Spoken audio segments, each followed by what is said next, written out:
రోడ్లు బాగా ఉండాలి. ఒకప్పుడు అన్ని రోడ్లు గుంతలే. గుంతలు తవ్విన ప్రభుత్వాన్ని నాకు అప్పచెప్తే గుంటలన్నీ కూడా పూడ్చి ఎక్కడ కూడా గుంతలు లేని రోడ్లుగా తయారు చేస్తున్నావునా కాదని అడుగుతున్నా.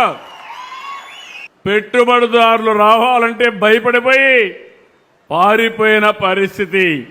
ఈరోజు నేను చెప్తున్నాను, 2 ఏళ్లలో 22 లక్షల కోట్ల రూపాయలు ఎంఓయూలు చేశాం.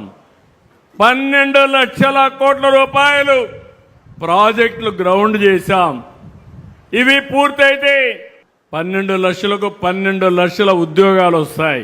22 లక్షల కోట్లు పెడితే 22 లక్షల మందికి మన పిల్లలకు ఉద్యోగాలు వస్తాయి. చదువుకునే పిల్లలకు అందరికీ హామీ ఇస్తున్నా, మీరు చదువుకుంటే ఎలాంటి చదువులు చదువుకోవాలి నేర్పిస్తాం. మీరు చదువుకున్న వెంటనే ఉద్యోగాలు వచ్చే వాతావరణాన్ని కల్పించే బాధ్యత మాదని మరొకసారి మీ అందరికీ తెలియజేస్తున్నా. ఒక పక్క రోడ్లు, ఒక పక్క పోర్ట్లు, ఒక పక్క విమానాశ్రయాలు కూడా కట్టి ఎక్కడికక్కడ ఒక లాజిస్టిక్స్ హబ్గా తయారు చేస్తాం.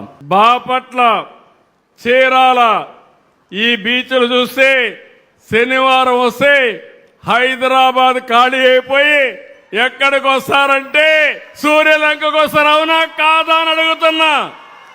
అందుకే చెప్పాను, మరో గోవా ఎక్కడో లేదు, అది చీరాల సూర్యలంక మధ్యలోనే ఉంది.